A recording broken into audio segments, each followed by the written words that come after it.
salah seorang khalifah dari Bani Umayyah yang sangat terkenal, yaitu Umar bin Abdul Aziz yang berkuasa tahun 717 sampai dengan 720 Masehi, begitu serius dalam mendakwakan Islam ke seluruh dunia.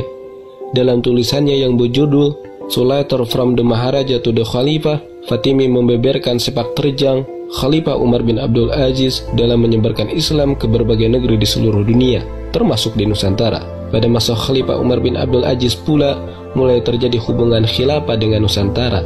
Menurut Fatimi, penguasa kerajaan Sriwijaya yang saat itu berpusat di Pulau Sumatera, Maharaja Sri Indara Farman, pernah menulis surat yang ditujukan kepada Khalifah Umar bin Abdul Aziz di Damaskus.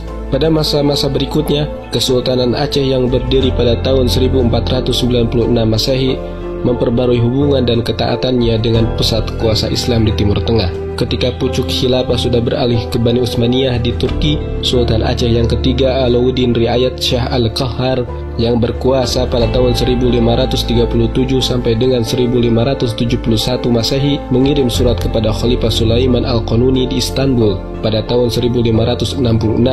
Dalam surat itu, ia menyatakan baiatnya kepada Khalifah Utsmaniyah dan memohon agar dikirim bantuan militer ke Aceh untuk melawan Portugis yang bermarkas di Malaka. Pengganti Khalifah Sulaiman Al-Qanuni, yakni Salim II, mengabulkan permohonan Sultan Al-Qahar dan mengirim bala bantuan militer ke Aceh. Dalam surat balasannya kepada Sultan Aceh itu, Khalifah Salim II menulis bahwa melindungi Islam dan negeri-negeri Islam adalah salah satu tugas penting yang diemban oleh Khilafah Utsmaniyah.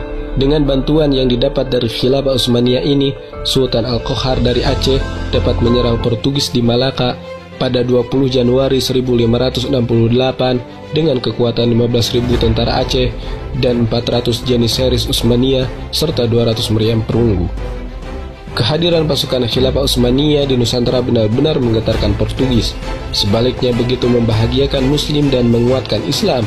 Aliansi antara Sultan Al-Qahar dari Aceh dan Khilafah Utsmaniyah inilah yang kemudian dipaparkan oleh Syekh Nuruddin Araniri dalam kitab Buston As-Salati. Selain Sultan Aceh, para sultan lain di Nusantara selama abad ke-16 juga beraliansi dan menyiratkan kekaguman yang mendalam kepada Khilafah Utsmaniyah.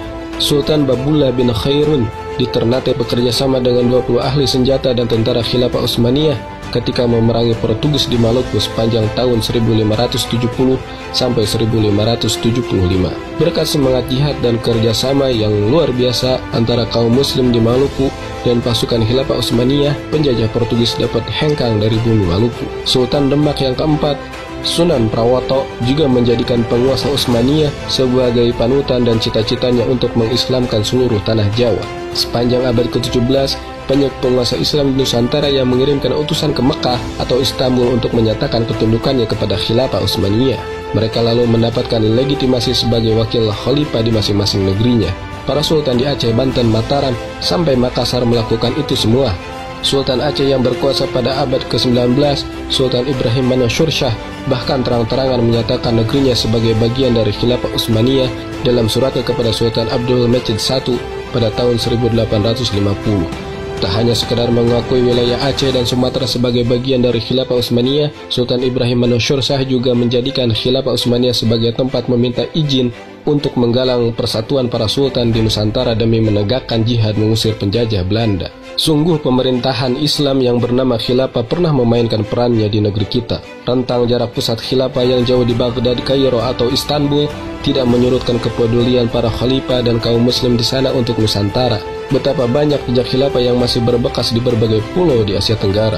Tentu jejak yang paling jelas dan nyata dari peran khilafah di masa lalu adalah keislaman kita. Dengan pengiriman para dai yang menyebarkan Islam dan pasukan militer yang dikirim khilafah ke Nusantara untuk mengusir penjajah Eropa, kita bisa merasakan nikmatnya Islam dan persaudaraan umat Islam yang tak mengenal sekat kebangsaan. Betapa khilafah mempunyai jasa yang besar untuk kebaikan di negeri ini. Para orang tua kita pun pada masa lalu memandang positif khilafah sebagai kepemimpinan tunggal bagi kaum muslim global.